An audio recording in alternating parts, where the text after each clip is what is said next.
Welcome to Auntie K's, your favorite radical queer indigenous auntie, bringing you tarot every day. Hello everyone, and welcome to Auntie K's Tarot. Today I have a special for people for the new year, especially for parents, those parenting or raising children. And this is a Wheel of the Year spread for your children. And the purpose of it is to guide you in parenting each specific child that you are helping to raise for the year and for the course of that year. What are their needs this year in the various areas? And it is based on the astrology wheel. So before we get into it, everyone, like, comment, and subscribe. You can check out my description box below for all my links. And now it's time for the Wheel of the Year. This is the setup of the Wheel of the Year spread. I'm pretty impressed that I pulled off this dual camera and this spread of 13 cards on this surface here and got it in the camera shot where personal pride moment. I am a Leo rising, which leads to the Wheel of the Year. So it is based on the houses of astrology. And we are looking at this from the perspective of a child's life. So, you know, we're not looking at inheritances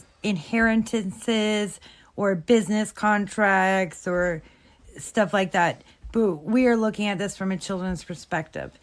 In astrology, the 4th and 10th houses are your relationship and experience to your, in a very binary world, mother and father, or the authoritative parent and the nurturing parent, the present parent and the absent parent.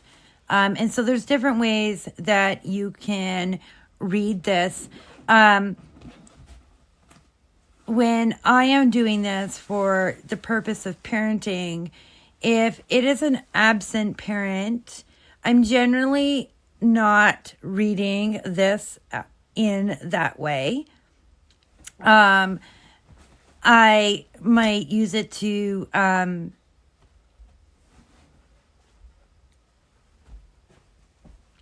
if there's a step parent involved in the picture, I'm going to use this position as the step parent. If it's a healthy co-parenting relationship, I might read that. For my son, whose father has passed on, I sometimes read this as what they need from me or other adult family members in, like, I look at it as two capacities, a nurturing capacity and more disciplinary capacity. Or also, sometimes I look at it as what he needs on a spiritual level in relationship to the fact that his father has passed on. Or it could be the fact that a parent isn't present.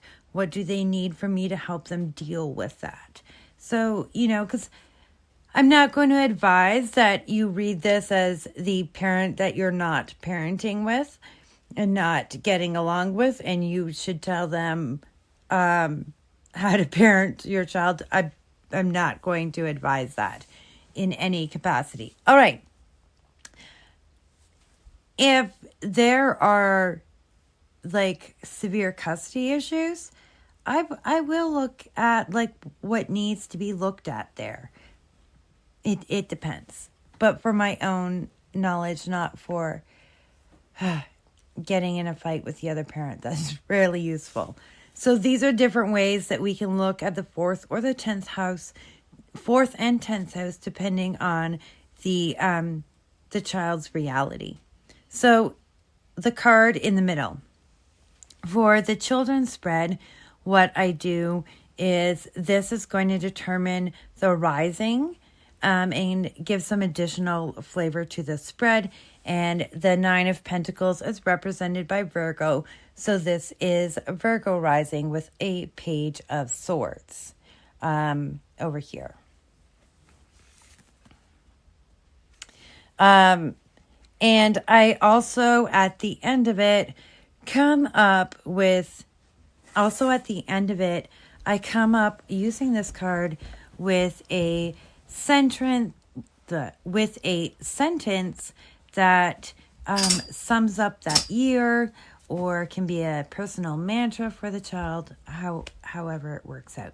So now we are for real getting into it. So in the first house, we are Virgo, as determined by our Nine of Pentacles in the center, and we have the Page of Swords. All right, so the Page of Swords in Virgo, we're looking at a lot of mercurial energy. So this would be a child who is facing the world and new things coming at them. Their survival strategy this year is to talk all their ideas out. And all their big plans. They're starting to think about their future in more real and concrete ways and have real ideas about it. And they're at a point in their development where they're a different type of chatty catty. So it might be a really young toddler. It might be a child who's like 8, 9, and 10 and starting to experiment with how to engage with adults. And so you'd want to be aware of that and encourage that, because this is going to be a real development in your child's communication and a development of their ideas. And so we come in to the second house in Libra with the Ace of Cups, and we're keeping in mind that Virgo Page of Swords with all their great ideas and all their mercurial energy bubbling up this year. And so the second house is their sense of worth. And so we see that their sense of worth is really filling up this year. And being that it's in Libra, that's going to play heavily on ideas of what is fair and not fair. And with their sense of worth really filling up, I think we are seeing a child who's probably in a pretty healthy family dynamic with with Libra and the Ace of Cups. And this bubbling up of ideas are really, we see this, their sense of self-worth overflowing. And so this is a really positive thing and something parents want to encourage and keep going, and recognize that that sense of self-worth, it comes from the things we accomplish ourselves and do ourselves, and our understandings of sharing with others and getting on with others and how others perceive us, because all these impact our sense of self-worth. And we see right along with this Page of Swords, like a real growing in this area this year. So we would want to encourage that, and we see how well those two would play out together. So next we have the Fool card in Scorpio for the third house. And the third house can talk about their siblings. It can talk about their immediate surroundings. It can talk about their education and schooling. So with the other cards that we have going on here, and we see the Fool card sitting here in Scorpio, we are seeing that, big changes. And that jumping into like brand new things, like I said, 7, 8, 9, you get into chapter books, you get into learning things about the real world you never knew, and the world starts to seem so much bigger to you through your education. And so we see this going on in the third house for the child. And we see this really reinforcing what's coming before it. All right. So I talked about the 4th and 10th houses, okay? And so we're going to call them parent A and parent B in this case. So with parent A,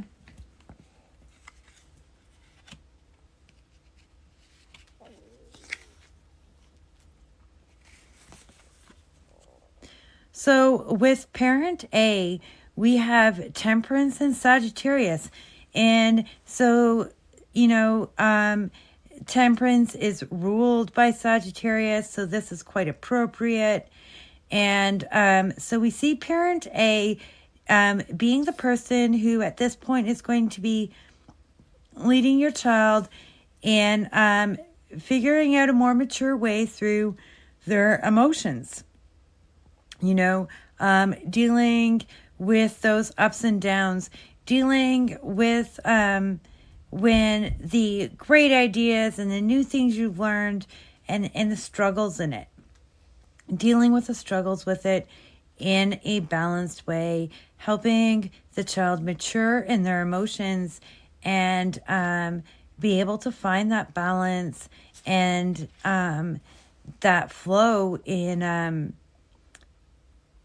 we're dealing with Temperance and Sagittarius, dealing with that flow of energies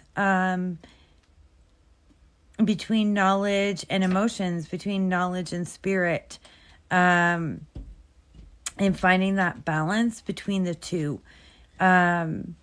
Sometimes we learn things that, unbalance our understanding or rock our understandings of the world. And children definitely go through this. And so helping them through in an emotionally balanced way would be parent A's, what the child really needs from parent A. As we move into the 5th house,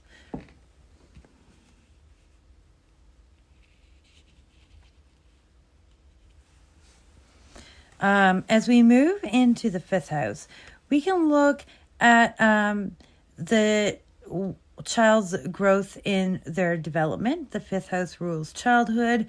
We could be looking at their extracurricular activities, what they're doing on a more social level or a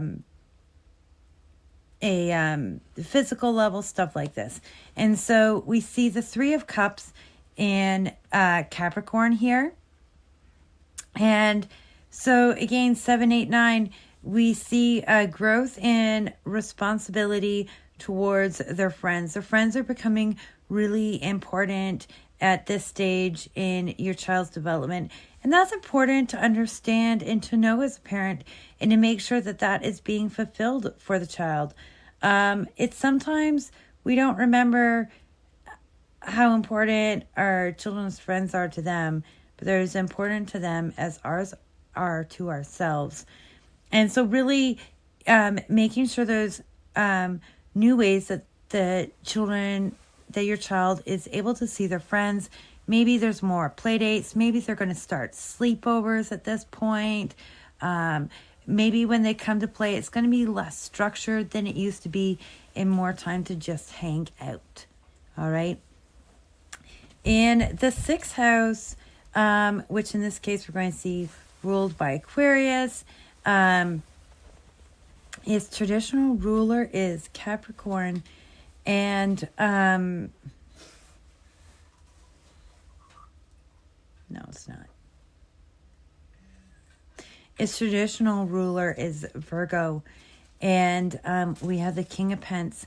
And this is where we see in traditional astrology, we see jobs and responsibilities and routines. And so chores is really fitting for kids right here. And if you're a parent that does allowance, that might really play into here as well. The houses ruled by earth signs are connected to finances. But for a child, allowance makes sense in the 6th house. We see the King of Pentacles. And especially if we have a child that's growing, the King of Pentacles has, traditionally this nice home that, in adult readings of tarot would be like you have a full home and all your children and family and generations are there. Well, for our children and sitting in the chore position, we can see an increased responsibility in looking after the home. And if I was reading this for somebody and saw this very outdoorsy King of Pens coming up, I'd say perhaps they need some outdoor chores would be really appropriate for this particular child.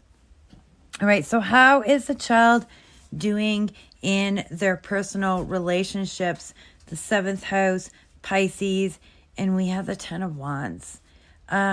So, we said that the child was feeling like a new sense of responsibility towards their friendships.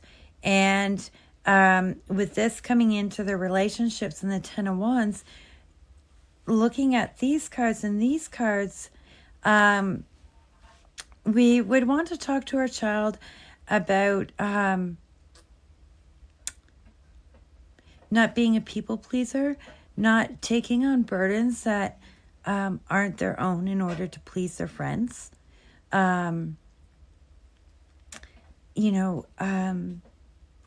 We want our children to balance that out. And we also want them to see the importance of both friends and family. Yes, but I actually think parents don't spend enough time realizing how important friends are. So how to, as they grow their friendships, do this in a good way. To not be a people pleaser. To not be taking on their friends' burdens as their own.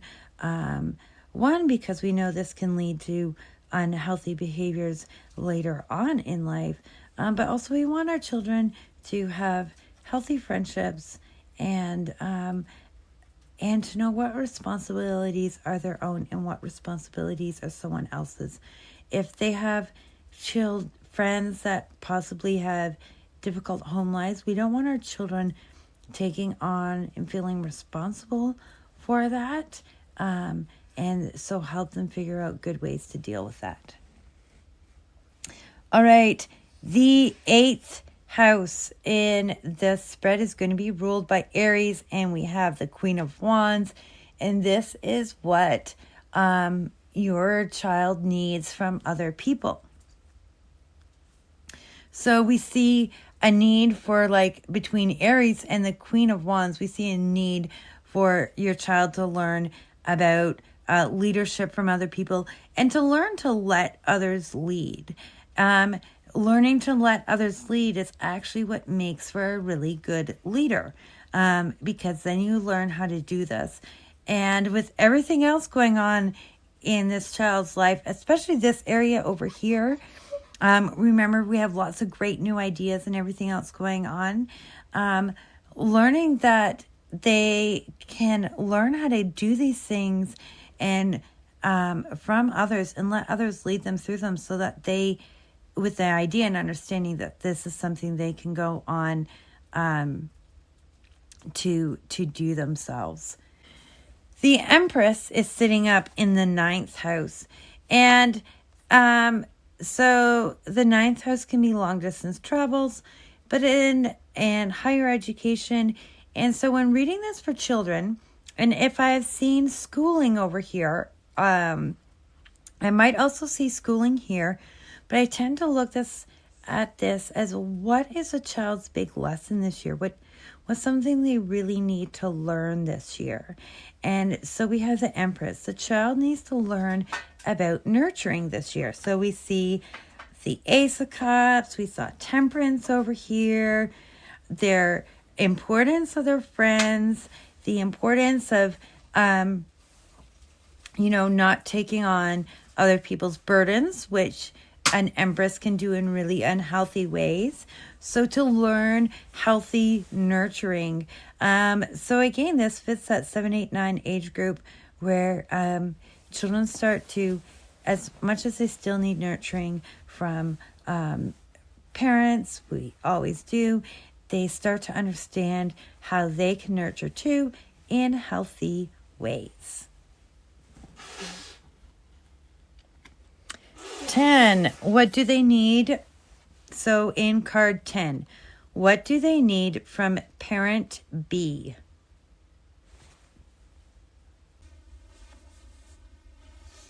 So in card 10, what does the child need from parent B? So parent A was helping with nurturing sort of things, which is really suitable for the 4th house, and helping the child through balanced emotions and difficult times, and that fit really well with our Page of Swords in Virgo. Also fitting well with our Page of Swords in Virgo is the moon. So parent B can really teach the child to learn to tell the difference between reality and fantasy, which becomes really important in figuring out these very Page of Swords Virgo-y things, and in the Fool card, jumping off the cliff into learning new things, helping bring some reality into all these hopes and dreams and desires so they can really nail becoming everything they want to be in realistic ways, and see this as a real goal and endeavor instead of like, oh, that's just a fantasy. Being everything you think you can be is just a fantasy. By teaching our child to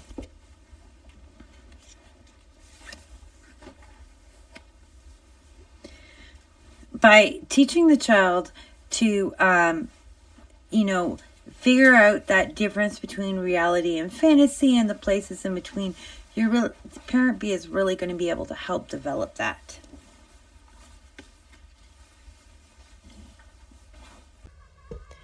So we have the Hanged Man in Cancer in the 11th house. The 11th house is how we socialize, it's social justice.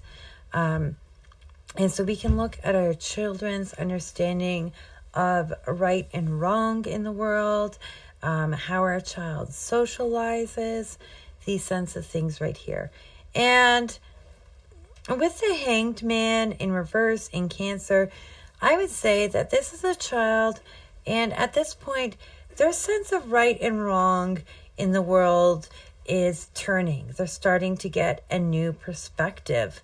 And it's one that's much more nurturing, Cancer. It's much more nurturing and less black and white. And so this is something, as parents, we can really help our children encourage and help them to see things from a new perspective.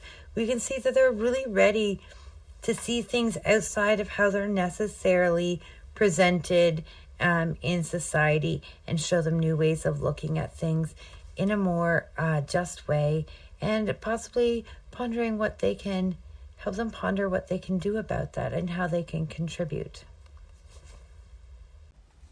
All right, so the last house is the 12th house, and in this case is ruled by Leo.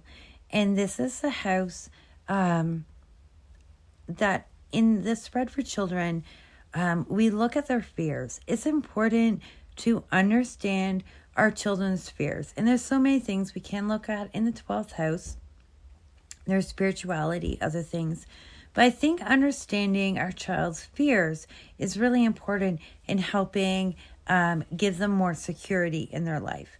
And so in this case, we have Leo and the 10 of Pentacles. And so we see a child who has some fears related to security. And with all the friendship stuff that we got coming up, and all the newness and the new changes and the new and bright ideas, they're looking for a sense of security that they can root their self-confidence, Leo, into. And learning about their family history and their family roots is going to help them feel a sense of security by helping them feel grounded and you know, rooted into a place, and that their existence is bigger than the few short years they know, but it goes back in time and history to their ancestors, who all made it as far as they did to bring your child to where they are. And that could give that child a sense of security.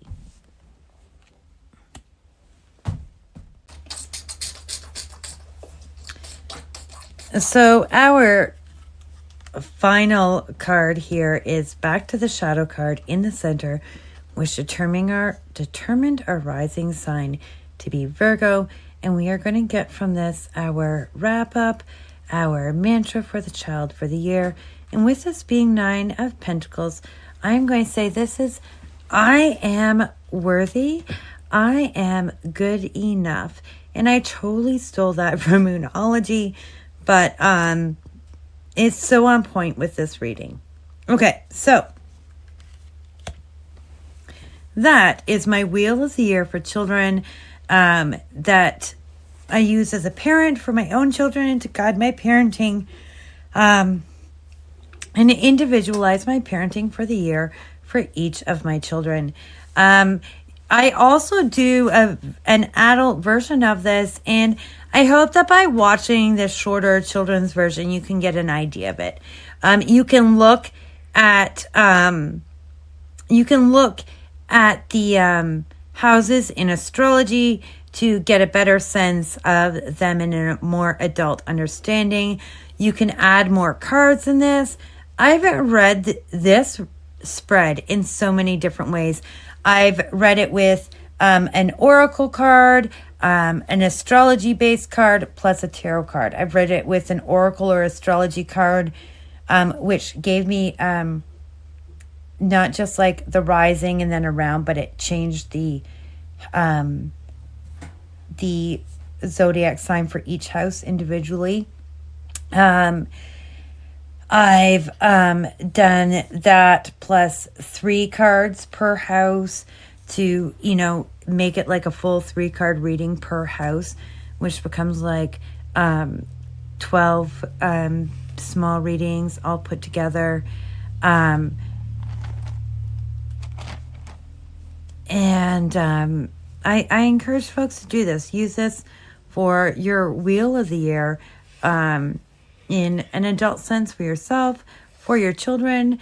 You could also do it in a similar way that I did it for parenting, for how to be like a better partner, however it might fit for you. So there you go. I'm about to do my own personal wheel of the year, and I'm going to do an inner and outer 2 cards. I'm going to do the inner card for myself and the outer card for the outside world around me, and read that way. So I'm excited to get into that, and I will be sharing the results from that in the special tarot party on December 30th. And while my plan is to edit and upload this immediately, it means you're either watching this, if you're watching it as it airs on the 29th or 30th. So if you're seeing it on the 29th or 30th, go to my Instagram at Anycase Tarot and DM me. Come on to my Discord and send me a message and tell me you would like to join Tarot Party. Those are my Patreon patrons who are either in the Tarot Journal or Tarot Party tier levels, are already in Tarot, the special New Year's Tarot Party special. But if you aren't, message me and you can join, and I'll send you the links to pay for it and the links to participate. It will be on Zoom from 8 p.m. Eastern to 10 p.m. Eastern. See you all there.